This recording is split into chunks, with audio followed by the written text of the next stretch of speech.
Good evening all of you and welcome to the paper discussion जो कि आज हमने कंडक्ट किया था test number 25 CDS plus AFCAT.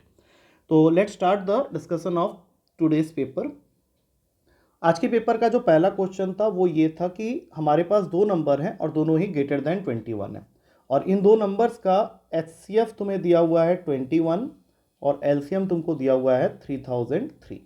तो अगर तुम्हारे दोनों नंबर का HCF 21 है तो हम लोग नंबर्स को लेट कर लेंगे 21A एंड 21B। और हम लोग सबको पता है कि देयर इज अ रिलेशन कि HCF इंटू LCM हमेशा दोनों नंबर्स के प्रोडक्ट के इक्वल होता है, जो कि मैंने लेट कर लिया है 21A एंड 21B। तो HCF के जगह 21, LCM के जगह 3003 और यहाँ पे 21A इंटू 21B। अब 21 कैंसिल हो गया और साथ में ये 21 ये 143 को कैंसिल कर देगा। तो हमारे पास में ए बी का जो प्रोडक्ट आ गया है वो है 143 और ऐसे सिर्फ दो ही वैल्यूज़ पॉसिबल हैं जिनका प्रोडक्ट 143 आ सके, वो है 11 एंड 13। तो ये तो हमें ए और बी की वैल्यू मिली, बट हमने तो नंबर्स को लेट किया हुआ था 21A। दैट मीन्स पहला नंबर हो गया 21 इंटू 11 और दूसरा नंबर हो गया 21 इंटू 13। और क्वेश्चन तुम्हें सम निकालने के लिए बोल रहा है इन दोनों नंबर्स का। तो 21 कॉमन लेके 11 प्लस 13 चला गया ब्रैकेट के अंदर, तो 21 इंटू 24 करेंगे और आंसर आ जाएगा 504। That is the first option. अब चलते हैं अगले क्वेश्चन में। अब यहाँ पे जो फॉर्मूला यूज होने वाला है वो यही है कि HCF इंटू LCM हमेशा इक्वल होता है उन दो पॉलिनोमियल्स के प्रोडक्ट के साथ जिनका तुमने HCF LCM निकाला है। तो ये फॉर्मूला मैंने सबसे पहले लिख दिया। अब तुम्हारा क्वेश्चन तुमको कह रहा है the product of two non zero expressions, मतलब ये PX इंटू QX की वैल्यू तुमको बता रहा है और वो वैल्यू तुमको दे रखी है x plus Y plus Z whole multiplied with P cube. और इनका जो HCF है वो पी स्क्वायर है और तुमको निकालना है LCM। आई थिंक ये बहुत इजी हो गया है क्योंकि पी स्क्वायर पी क्यूब को कैंसिल कर देगा और यहाँ बचेगा सिर्फ p। तो LCM की वैल्यू हो गई x plus Y plus Z whole multiplied with p, जो कि अवेलेबल है डी ऑप्शन में। So D option is the correct answer. अब चलते हैं अगले क्वेश्चन की तरफ। अगला क्वेश्चन तुमको कह रहा है कि अगेन HCF एंड LCM, तुमको HCF और LCM दिया हुआ है। पहले तो फॉर्मूला ही लिख लो, HCF into LCM is equals to product of the two polynomials PX into QX। तो HCF दिया हुआ है तुमको x प्लस 3, LCM दिया हुआ है तुमको x cube minus 9x square minus x plus 105 और वन ऑफ द पॉलिनोमियल तुमको दिया हुआ है x square minus 4x minus 21 और तुमको निकालना है दूसरा पॉलिनोमियल जिसको मैंने अभी लेट कर दिया है QX। तो सीधा क्या करो, वो जो x स्क्वायर वाला टर्म है उसको नीचे भेज दो ताकि तुम वहाँ से आराम से QX निकाल सको। तो ये टर्म यहाँ आ गया x square minus 4x minus 21। अब तुमको सिर्फ इसकी स्प्लिटिंग करनी है जो कि आराम से कर सकते हो। ये तुमको देगा x minus 7 into x plus 3, जो कि ऊपर वाले x प्लस 3 को कैंसिल कर देगा। और जैसे ही ऊपर वाला x प्लस 3 कैंसिल हुआ तो तुम्हारे पास में सिर्फ इनको डिवाइड करना ही रह गया और डिवाइड करने के बाद जो आंसर आएगा वही तुम्हारा QX का वैल्यू होगा। तो एक बार डिवाइड कर लेते हैं। x माइनस 7 को डिवाइड करना है हमें x cube minus 9x square minus x plus 105 के साथ में। तो पहला टर्म जो यहाँ पे आएगा वो x स्क्वायर आएगा, इससे ये x क्यूब खाली हो गया, फिर माइनस 7x स्क्वायर बचा, इसका साइन चेंज करेंगे तो minus 2x square minus x plus 105। अगला टर्म बनेगा तुम्हारा माइनस 2x का। अब माइनस 2x देख लोगे यहाँ पे तो यहाँ पे एक आइडिया लगा सकते हो कि तुम्हारा जो C और D है उन्हीं में से एक आंसर आना चाहिए। तो x स्क्वायर लिखने के बाद ये जगह थोड़ा सा यहाँ पे कम पड़ रहा है, तो अगर मैं माइनस 2x लिखता हूँ तो ये तो कैंसिल हो जाएगा, प्लस का 14x आ जाएगा, मतलब 15x माइनस 15x। तो माइनस 15 वाला ऑप्शन C में है।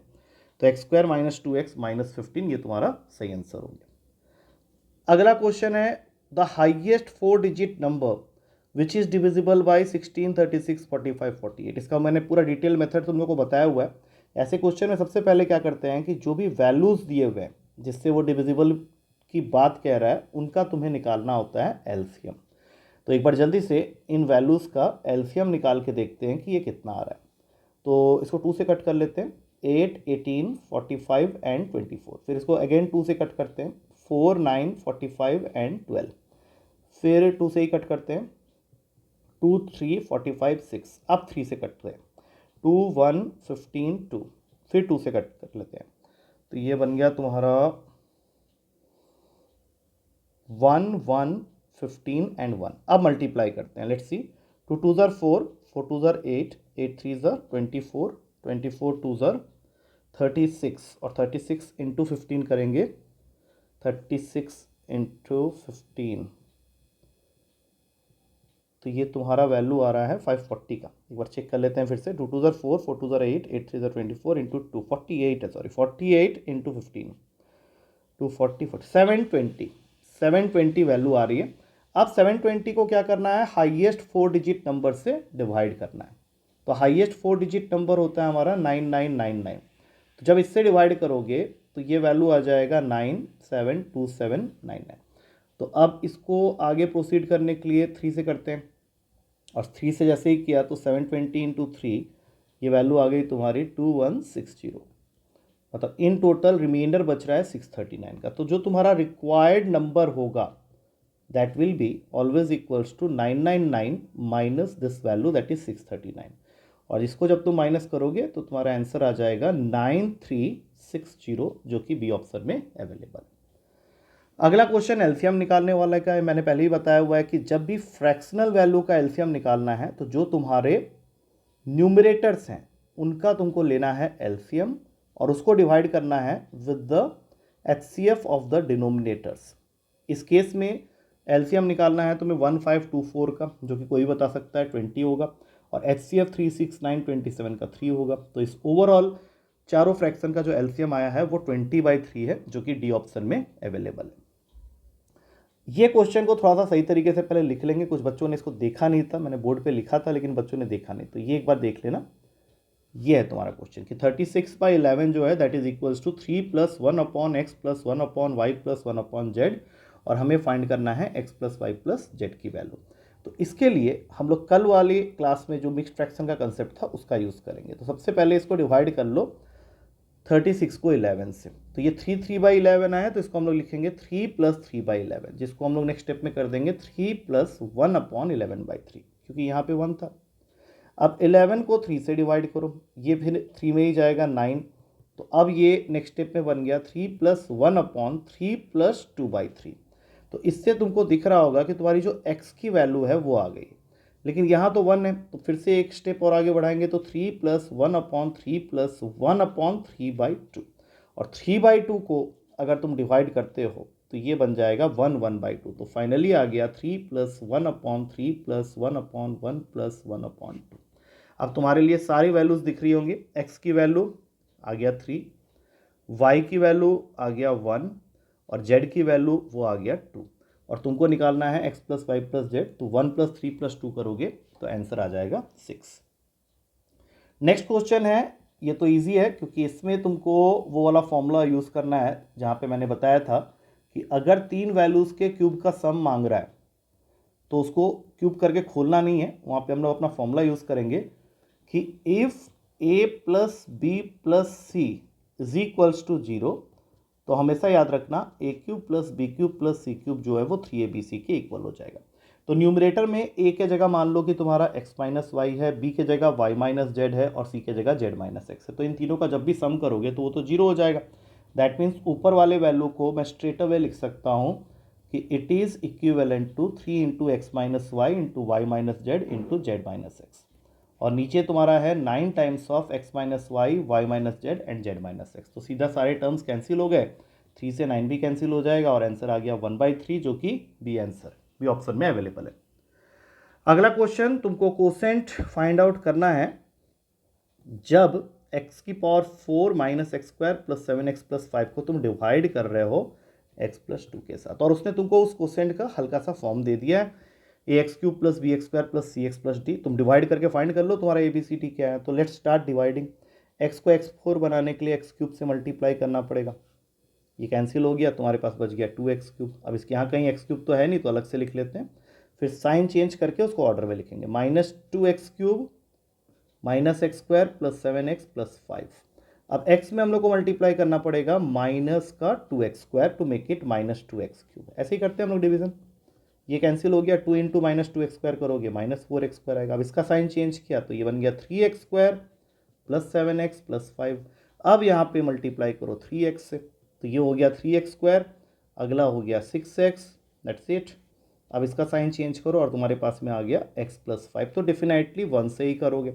इससे ये x तो चले जाएगा, बट 2 × 1 यहाँ पे 2 बच जाएगा, मतलब रिमाइंडर 3 आ जाएगा। बट हमें रिमाइंडर से कोई मतलब नहीं है। अब हम लोग देखेंगे कि हमारा जो आंसर आया है और जो हमारे क्वेश्चन में ऑलरेडी फॉर्म गिवन था वो था ax³ + bx² + cx + d। तो सीधी सी बात है, a के जगह 1 है, b के जगह -2 है, c के जगह 3 है, ये फर्स्ट ऑप्शन में अवेलेबल है, d के जगह 1 है। तो पहला ऑप्शन हमारा सही आंसर। अगला क्वेश्चन है, इसमें थोड़ी कंट्रोवर्सी थी तो इसको एक बार अच्छे से सुन लेना जिन्होंने अभी तक इसको क्लियर नहीं किया है।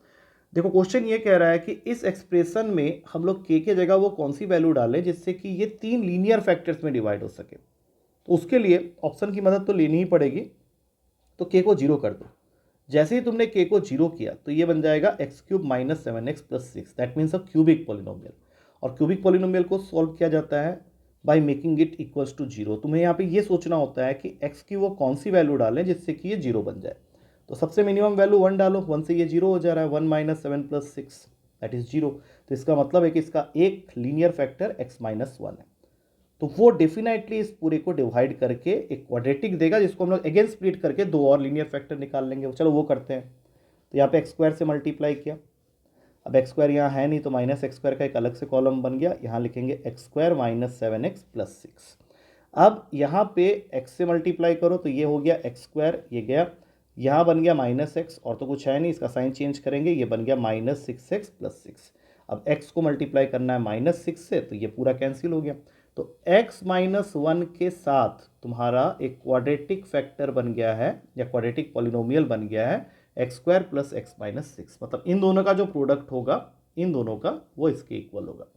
तो x - 1 तो है ही ऑलरेडी लीनियर फॉर्म में, इसको तोड़ लो, x² + 3x - 2x - 6।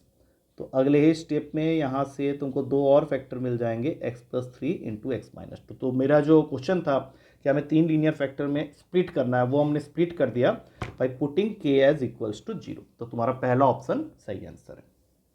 अब इसी तरह से एक और क्वेश्चन में थोड़ी कंट्रोवर्सी थी कि सर इसका प्रोडक्ट ऑप्शन के साथ मैच नहीं कर रहा है, तो एक बार चेक कर लेता हूँ मैं। मेरा तो ए आ गया था, बट हो सकता है गलत हो, मैं एक बार और चेक कर लेता हूँ। तो तीनों को मल्टीप्लाई करना है, तो ऐसा करते हैं, फर्स्ट दो को पहले मल्टीप्लाई कर लेते हैं, x² - ax - bx + ab। ये मैंने अभी इन दोनों को मल्टीप्लाई किया है और अब इन टोटल को x - c से करेंगे। तो पहला टर्म आ गया x³, फिर -ax² - bx² + abx। अब इसको करते हैं -cx² + acx + bcx और लास्ट टर्म -abc। अब अगर मैं इसमें से x² वाले टर्म्स को गैदर करूं एक साथ, तो माइनस का साइन और x² कॉमन ले लेता हूं, तो अंदर बच जाएगा a + b + c। मतलब ये टर्म और ये टर्म का तो मैंने हिसाब किताब कर दिया। और बचा x वाले कोफिशिएंट, तो उनको एक ब्रैकेट में कर लेते हैं, ये रहा abx, acx, bcx। तो bc + ca + ab को लेके एक ब्रैकेट बना लो। अब मुझे ये ऑप्शन दिख तो रहा है और एक अलग से -abc है, तो ये तो अवेलेबल है, that is available in the first option itself. तो मुझे नहीं लगता ये क्वेश्चन का ऑप्शन गलत था। So with that we come to the end. एक बार फिर से चेक कर लेना सारे क्वेश्चंस को। If you find any difficulty, आपको लग रहा है कहीं पे कुछ गलती हो गया, तो we can discuss it in the class. I don't think इसमें कोई और गलती है। सो टेक केयर, मिलते हैं नेक्स्ट पेपर के डिस्कशन के साथ। Thank you to all of you.